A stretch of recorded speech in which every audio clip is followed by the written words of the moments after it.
এশার নামাজ পড়ে কেঁদেছো, বান্দা নামাজের মুসল্লা যখন বসে যাও, আমি আল্লাহকে তোমরা বারবার বলো আল্লাহ গো আমার গুনাহ মাফ করে দাও, তারপরও আমি তোমাদের এই গুনাহ মাফ করে নেই।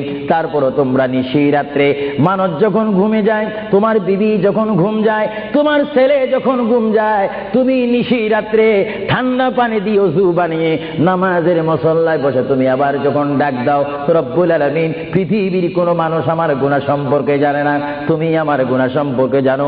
আমি এমন গুনাহ করেছি আমার বিবি জানে না, বিবি গুনাহ করেছে আমি জানি না।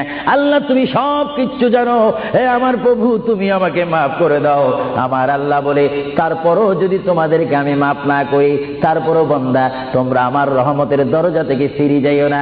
আমি তোমাদেরকে হুকুম দিচ্ছি, ওয়ালাউ আন্নাহুম ইয যালামু আনফুসাহুম জাউকা, বান্দারে যদি গুনাহ করে ফেলো আমার রহমত থেকে মুখ ফিরে তুমি চলে যাইও না।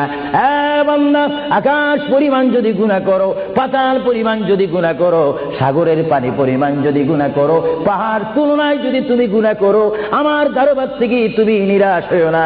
বান্দা আমি তোমাকে একটি রাস্তা বাতাই দিচ্ছি, একটি পথ তোমাকে আমি দেখাই দিচ্ছি। সেই পথটি কোন পথ তোমরা জানো?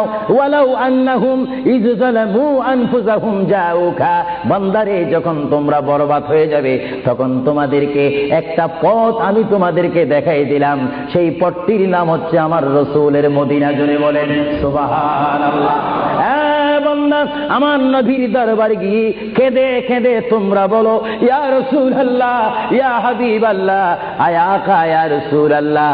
আল্লাহ কোরআনে বলেছে ওয়ালাউ আন্নাহুম ইয যালামু আনফুসাহুম জাউকা ফাস্তাগফিরুল্লাহ ওয়াস্তাগফারা লাহুমুর রাসূল।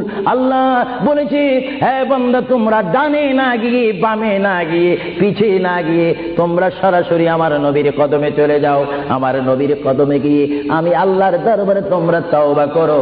তওবা করতে করতে তোমাদের চোখের পানি যখন বাইর হয়ে যাবে, আর ওই মুহূর্তে যদি আমার বন্ধু যদি তোমাদের জন্য আমার দরবারে সুপারিশ করে, আমি আল্লাহ তোমাদেরকে ওয়াদা দিয়ে দিলাম, গ্যারান্টি দিয়ে দিলাম, আমার রাসূল যদি তোমাদের জন্য আমার দরবারে সুপারিশ করে, সঙ্গে সঙ্গে বান্দা তোমার অতীতের জীবনের কবিরা সগীরা গুনাহ মাফ করে দেব। জোরে বলেন সুবহানাল্লাহ।